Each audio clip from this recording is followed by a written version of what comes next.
Hey guys, it's April, Crafting with April. Today I'm going to show you guys how to download and install a file from Apex Cuttable Designs and how to use it in Design Space. I am on a Mac, so it may look a little bit different to you on a Windows computer, but the concept is basically the same. I have already downloaded this file, but I have not downloaded this one. So I'm going to use this one. When nothing goes right, go left, because I'm kind of having one of those days. So let me go over here and double click that. And my internet is trying to be slow. And this is a free file. If you do not have an Apex account, you're just going to need to create an account. If you do, you're just going to log in, select your project or your file that you want, and add it to your cart. And then once it's in your cart, you're just going to click Checkout and Checkout. Once you've made sure you've got everything that you want. If you have a coupon code that Apex could send out at any time, or they may give us one for the group, then you'll enter that code here, and then you'll click Add Coupon.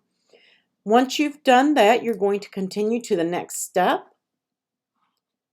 and you're going to verify all the information, and it's going to tell me, because this is a free file, payment's not required. If it was, then you will do your payment information. You're just following the on-screen prompts at this point. And now I have checked out. If this is the first time that you have ordered with them, you're going to have to check your email for a login information. And so you're going to be able to click View Your Order or download the files on your account page after you do that. If you haven't received your login, then you're just going to click the login page here and enter the email address that you used for your order, and they'll ask you for some more information, and you can go from there. If you do have an account, all you're going to do, you can view your order here. I'll just show you what that looks like, and it just shows the order. There's nothing really you can do except view the order. But right here on your account page is going to take you to where all your downloads are, and you can see that it is right here. So I am going to click on that, and it popped up over here at my downloads. Again, I'm on a Mac, and here is my download. If you're on Google Chrome or a Windows computer, you may have that pop up down here in the bottom left. You're just going to double click on that and install it. When it opens up, if you're on a Windows computer, that folder, you're going to right click on wherever you saved it in your downloads, right click on it and extract all. And it's going to create another identical folder without a zipper on it. And then in there, you're going to see the DFX, the EPS files, the PDFs, PNGs, your Studio 3s, and SVGs. This one here is the one you want, SVGs, okay? So for right now, I'm just going to leave that, and I am going to come over here to Design Space. And I'm going to open up my Design Space, and I'm going to go to a new project. And I've already loaded my Mailbox and put that in there, but I'm going to show you guys how to use it. I'm just wanting to show you right now how to download a file from Apex. Click Upload, Upload, Browse, and then there's my New Year's SVGs, but I want to go to the downloads where I just downloaded when nothing. And I am looking for the SVG, and I'm going to double click. Now you can drag and drop if you're on a, if you're dragging and dropping from your unzip folder. I am just going to double click with my Mac, and it's going to open. And here I am going to label this when, oops, Apex, and I'm going to say when nothing. That's number 1. And I am going to tag this as word art.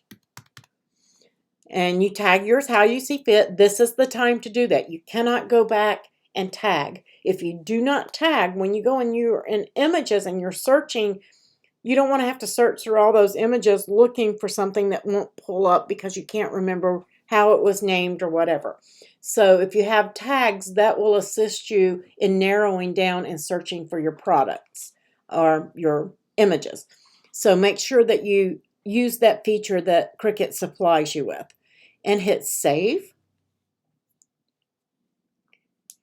And the last thing that you put in your uploads is going to be the first one here in your recently uploaded images. Okay, so that's where you'll find that.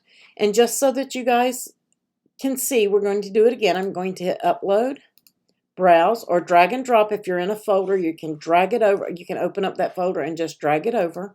I'm going to double click on the Mac and it's going to pop it in there. And I'm going to say when nothing, and I'm going to leave that, not who, when nothing, and I am going to put my dash in there and put Apex. That way I know where this file came from, just in case somebody else wants it, because I can't share an uploaded file in Design Space. You can share Design Space files that do not have any uploads, but I can't share this. And it's against policy for me to email the file to somebody. It's a free file. Give them the Apex link to the site. Let them upload their own or download their own images and upload them into Design Space and keep it all nice and legal. So then you want to tag this one, Word Art, and then we're going to save that one. So now when I search Word Art, I can pull both of these up. These will come up as long as with my Happy New Year's, because I tagged those as Word Art as well. And then you're just going to select your image that you want to use. And when you select it, it comes up down here. And if you select the wrong one, you can just X and remove it. Or you can click on it again and remove it. And I am going to insert the one that we're going to cut as well and show you guys basically how I arrived. I already have the file set up, but I'm going to show you how I arrived there. So we're going to pull these in. And as always, you'll need to size by using your handles and size your project to the size that you want. And I'm going to get rid of that because this is the one that is called Mailboxes that will be coming out with this video.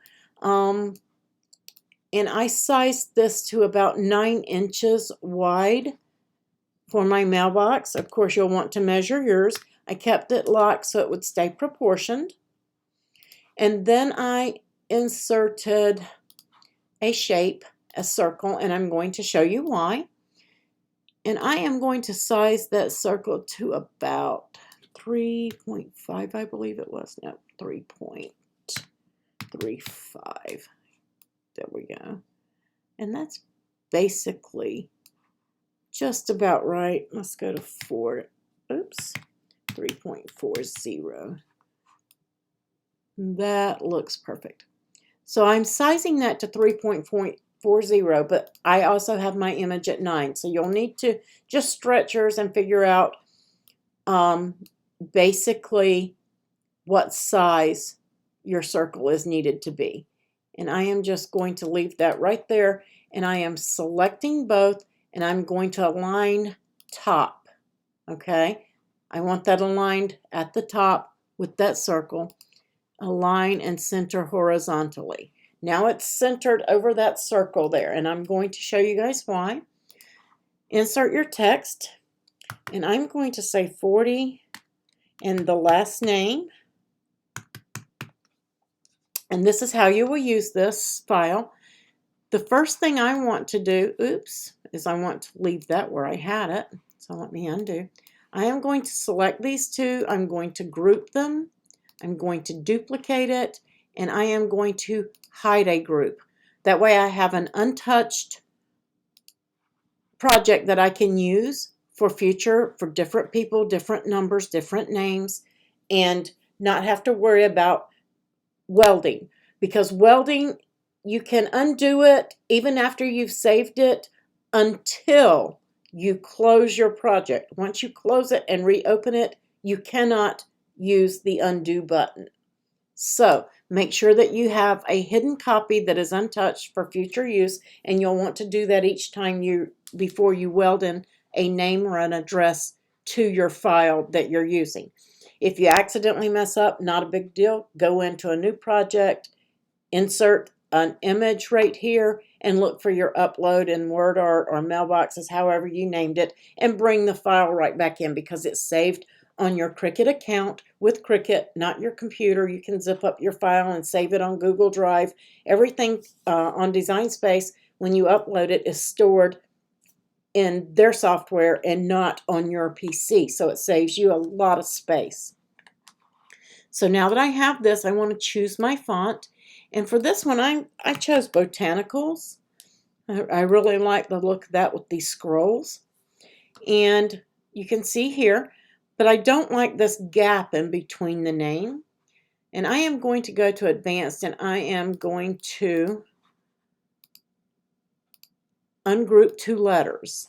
And the first thing I'm going to do is I'm just going to draw a box around my 4-0 because I don't want to disturb how it's laid out. And I'm going to weld it. Okay? That way I can move that out of the way.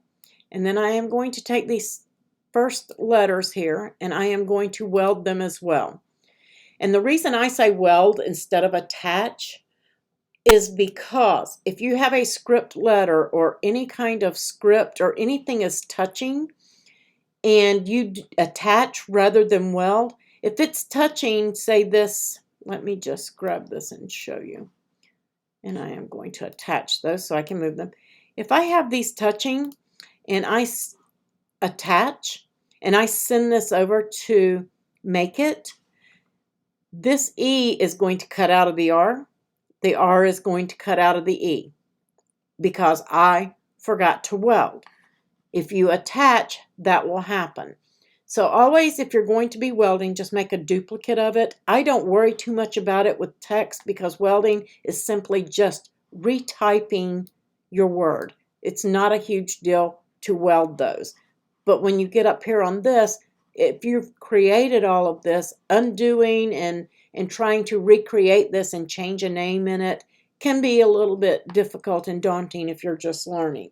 So I encourage you to just make the copy like we did before and do it that way. So I'm going to weld those 3 letters too so they don't move now. And I'm going to place them and space them just about where I think they should be in the spacing. Let's move that over just a tiny bit more. That looks about right to me. Between there and there, it looks about right. And the reason that it comes in that way is because Design Space sees this R as a letter that's a little over an inch wide, where the rest of them are less than an inch. And that's because it has that tail on it. So we're going to select that, and then we're going to align top. Depending on the font that you chose, you might have to align bottom. We can't align bottom on this because it's going to pull them all down here and align them with the bottom of this R. But across the top, it's perfect. So let's now weld that, and now we have our name. And now we have our address, and we're going to work with it first. I'm going to pull it up here, and first of all, I'm going to just hide my circle. I'm not moving it, just hiding it. And I am going to get this number to about where I think it should be in size.